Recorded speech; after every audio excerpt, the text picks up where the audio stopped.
You mentioned something about like you weren't really concerned about the money aspect, like with jobs coming in when you had anxiety. You were just concerned about the Yeah, creativity part.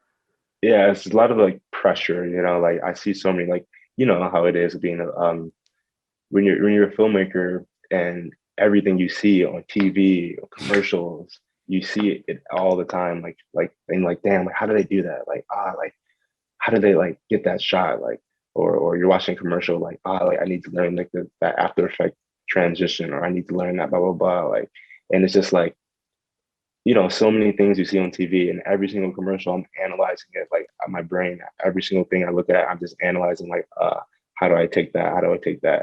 Like, I don't even like watch stuff. And I wasn't even like watching stuff to enjoy it. I was just Yeah, instead watching of stuff to just like, to just, exactly. to yeah, investigate Yeah, it and to like, fi- to figure out investigate how to do it it. for myself. Yeah, So and when I'm doing that though, it's like a lot of comparison and like comparison's a thief of joy, you know? 100%, 100%. What one thing I wanted to, I don't know if you agree on this, but the best way I kind of, because I'm in the same boat, I'm guilty of this, where I compare, like I'll look on Instagram and it's not so much jealousy, it's more like a concern, like how am I going to get to that level or how do I get that shot, right? Like yourself, right? How did Yeah. they, it's so overwhelming, like learning all this stuff. But for me, what I tell myself is you'll develop those skills when the project dictates it. Do you believe in that notion? Like when you get to that Um, certain projects?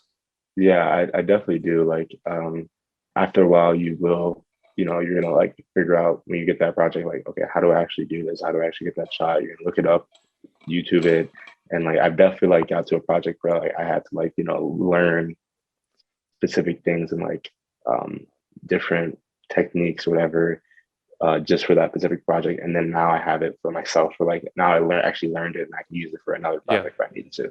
So I definitely agree with you like on that. Like you don't need to know everything, and that's the thing that I was like stressed about. I thought I needed to know everything.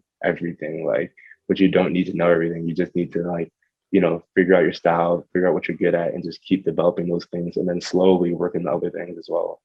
And a big thing I want to say, Amir, is storytelling. Like for myself is Exactly.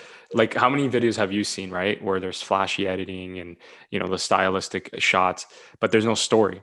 For me, There's I'm a no big fan. The biggest music videos sometimes you'll see on Vivo or whatever, Director X, they're just cuts to different shots. The transition, like obviously there's a story being told, but you know what I mean? There's no like crazy after effects happening. Because that's all you need to like watching the visual narrative is all you need to it's know in understanding the story, I totally agree with you. right? I see videos all the time where it's all just flashy, crazy effects. I'm like, oh, that's cool, but like, it's just no storytelling. But then Yeah, it's the ones I like where it's just like, you see the story going throughout, and it's just great color grading throughout, like yeah, just great. It's like the basic techniques, like good camera movement yeah, sometimes still shots, like just yeah, basic stuff. But it's like yeah, a story at the end of the day. yeah. And you have to always go after what pulls you, right? Your preference, what inspires you as a filmmaker.